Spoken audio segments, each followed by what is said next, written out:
Argent militaire à l'étranger sans devoir assumer les critiques et les risques liés à une intervention officielle.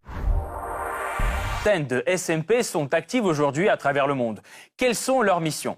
Certaines ne le cachent pas, elles travaillent pour les structures étatiques. C'est le cas notamment de Blackwater, rebaptisée aujourd'hui Academy.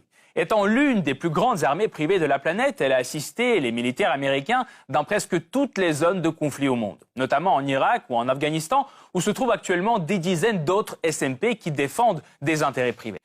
Le marché des services militaires privés connaît aujourd'hui un boom sans précédent. De seulement quelques SMP dans les années 90 à environ 1500 aujourd'hui, le secteur militaire privé est de plus en plus puissant sur le marché mondial. Leur nombre de personnel sur le terrain atteint et parfois dépasse même les effectifs des armées régulières, comme c'est le cas en Afghanistan.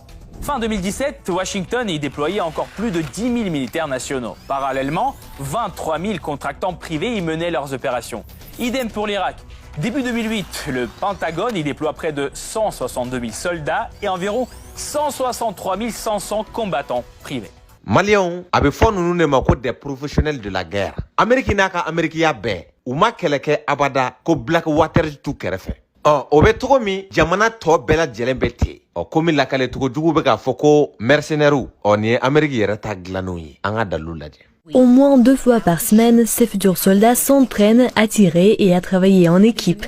Ces contractants américains se préparent à partir combattre loin de chez eux contre l'État islamique. Leurs victimes sont des enfants et des civils innocents, et ils affirment qu'ils le font au nom de l'islam. Mais cela ne marche pas comme ça, il y a toujours quelqu'un de plus grand et de plus méchant, et dès maintenant ce sera nous ce plus grand et plus méchant. Suleiman Youssef, un expert en arts martiaux et instruction d'armes, partira avec ses hommes aux Philippines. Récemment, les extrémistes de ce pays, que vous n'allez pas peut-être immédiatement associer avec le groupe terroriste qui progresse le plus dans le monde, ont prêté allégeance à Daesh, parmi beaucoup d'autres groupes en Asie du Sud. Si les États-Unis n'ont pas d'intérêt dans un pays particulier, on ne va pas en parler à la télé. Mais si on n'a pas d'intérêt dans ce pays, cela ne veut pas dire qu'il ne faut pas l'aider. Ces hommes ne sont pas des militaires, c'est une mission de sécurité privée avec un but purement défensif qui déploie ses activités là où, selon eux, le gouvernement américain n'a pas pu le faire. Les États-Unis viennent de tuer un homme important, le responsable du pétrole chez Daesh. Donc si vous regardez de plus près, ils travaillent pour accéder à ceux qui sont proches de l'argent. Ils chassent les hommes importants. Est-ce que quelqu'un se soucie de tous ces civils, de ces gens ordinaires, des enfants?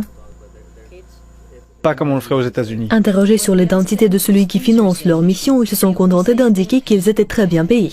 Nous avons tous des emplois à plein temps. Il s'agit de quelque chose que nous avons décidé en disant que nous devions faire ce que nous pouvons et agir pour le bien de tous. Alors que des milliards de dollars